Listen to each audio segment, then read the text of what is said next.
बहुत खुश हूँ मैं कि अपने गुरु से, अपने टीचर से अगर मैं ये विद्या सीख पाई, उसको अगर मैं अब अप्लाई कर पाऊँ लोगों की ज़िंदगी में और कुछ चेंज ला पाऊँ, तो इससे बड़ा कंट्रीब्यूशन, इससे बड़ा मीनिंग मैं अपनी लाइफ में शायद नहीं डाल पाऊंगी. So thank you to my guru, thank you to my father कि आपने मुझे अपॉर्चुनिटी दी.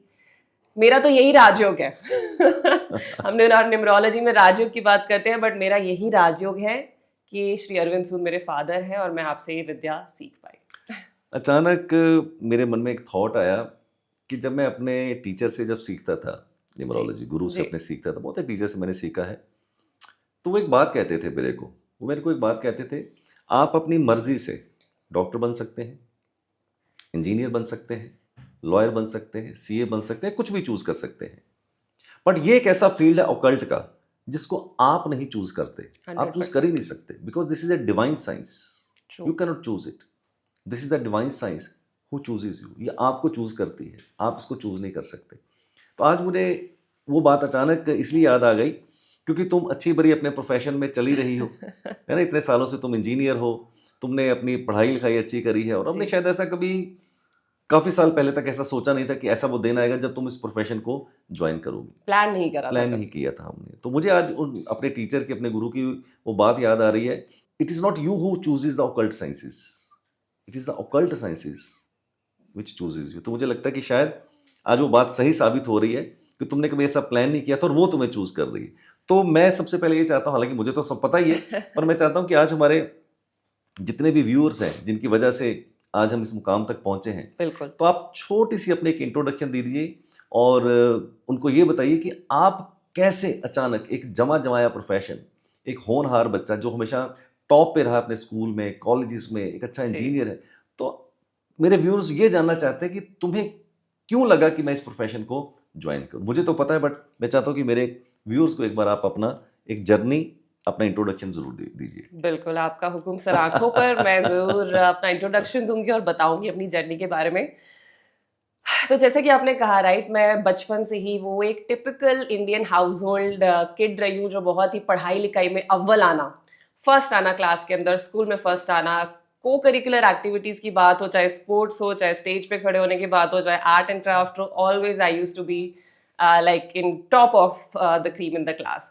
तो जब आप अकेडमिकली स्ट्रांग होते हो बहुत, इंडियन सोसाइटी में स्पेशली, तो वो जो एक करियर पाथ होता है ना, वो बहुत ही एक एक अनडिस्कस्ड टाइप की चीज होती है घर में कि हाँ, ये बच्चे को तो इंजीनियर ही बनना है या डॉक्टर ही बनना है मैं भी ऐसा ही था, मैं भी या टिपिकल फादर लॉयर ही था बनना कि है. मैंने बोला नहीं यही करना है. मैं भी बहुत टिपिकल फादर था, ऐसे ही सोचता था. 100%, मतलब बचपन से कुछ और सोचा ही नहीं कि भैया हम क्लास में फर्स्ट आते हैं, Neela you have to become a doctor और you have to become an engineer, AI triple exam clear करो, एक इंजीनियर बनो, अपनी एक बढ़िया एक अच्छी एमएनसी में जॉब करो.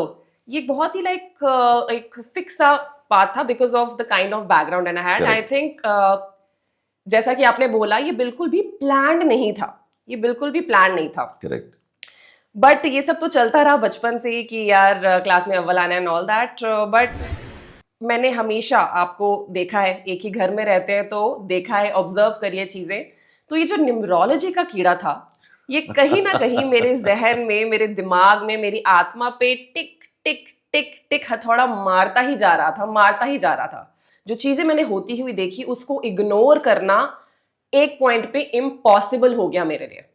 मैंने देखा, मैंने ऑब्जर्व करा इतने सालों से, आपकी 20-22 साल की जर्नी है. मैंने देखा कि किस तरह मेरे फादर इस विद्या से मोहब्बत करते हैं, इश्क करते हैं, ऑब्सेसिव है इसके प्रति. तो ये है क्या यार, इतना क्यों मेरे फादर इसके प्रति इतना लाइक पागलपन, जुनून है उनको. तो मैंने ऑब्जर्व करा, देखा कि आप ऑल ओवर इंडिया ट्रैवल कर रहे हो, अब्रॉड ट्रैवल कर रहे हो, लोगों को कंसल्टेशन दे रहे हो, ट्रेनिंग प्रोग्राम कंडक्ट कर रहे हो. एंड देन अब बात है कि इसका इम्पैक्ट क्या है. लोग कंसल्टेशन लेने आते थे, 2-2 साल बाद फोन कर रहे हैं कि and they have tears in their eyes कि किस तरह से जो आपने उनको गाइड करा, उनकी जिंदगियां बदल रही हैं. जो आपने उनको गाइड करा, वो उनके प्रोफेशन में वो सक्सेसफुल हो रहे हैं, संतान प्राप्त कर पा रहे हैं, अब्रॉड जा पा रहे हैं. तो it was just all magical at that point for me, because मैं तो एक बच्चा थी तब. करेक्ट. तो ये जो हथौड़ा मेरे दिमाग में टिक टिक कर रहा था, इसको इग्नोर करना फॉर एवर मेरे लिए पॉसिबल नहीं था. और जब मैं मैच्योर हुई तो मैंने देखा कि यार, this the kind of impact meaning you are adding to the lives of people, it was just insane. It was divine. Correct. And then फिर मैंने सोचा कि यार I think it's now time. अंदर से आवाज आई, मतलब अगर मैं सच बोलूं अंदर से आवाज आई। It is not planned. It is not planned, आपको भी पता है, हमने कभी Correct. बचपन में ऐसा डिस्कस ही नहीं Discuss करा ही कि नहीं मुझे किया कभी। न्यूमरोलॉजिस्ट बनना है। कभी नहीं किया। तो इट वाज जस्ट डिवाइन, एक इंट्यूशन थी कि यार let me just do this. And जब मजा आने लगा, बहुत सालों से मैं कर ही रही हूँ, बट जब मजा आप आने इतने साल लगा, से प्रैक्टिस कर रही हैं, असिस्ट कर रही हैं मेरे को ट्रेनिंग प्रोग्राम्स में, बिल्कुल तो वहाँ और भी मजा आता होगा देख के ट्रेनिंग प्रोग्राम्स में कि यार कितने लोग हमें फॉलो करते हैं, कितना बिल्कुल उनके ऊपर जुनून छा कितना जाता है। प्यार देते हैं लोग हमें, राइट, और कैसे उनकी लाइफ में इम्पैक्ट आ रहा है। तो इससे मीनिंगफुल प्रोफेशन और इससे हैप्पीनेस वाला प्रोफेशन मुझे तो और दिखा नहीं, तो मैं अब कूद पड़ी हूँ बिल्कुल इसके अंदर।